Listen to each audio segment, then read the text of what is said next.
যে কোনো জিনিস থেকে শ্রমটাকে বাদ দিয়ে দিলে পড়ে থাকবে মাটি। আর এই শ্রম আমরা পাই শ্রমিকদের থেকে। আমাদের অগ্রগতির শিরদাঁড়া হলো এই শ্রমিকরা। তবুও শ্রমিকরা তাদের প্রাপ্য থেকে চিরকালই বঞ্চিত।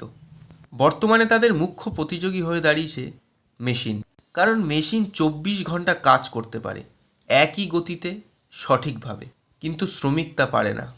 তাই ভবিষ্যতে শ্রমিক বলে হয়তো কিছুই থাকবে না, আর শ্রমিক দিবসও পালন করা হবে না। কি বিশ্বাস হচ্ছে না? একটা ফ্যাক্ট বলছি। আমার বাড়ির সামনে বালি পাথরের লরি লোডিং আনলোডিং হয়।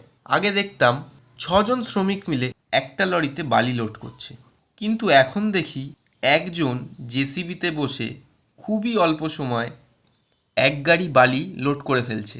শ্রমিক আর দিনের অঙ্কগুলো অঙ্ক বই থেকে আস্তে আস্তে মুছে যাবে।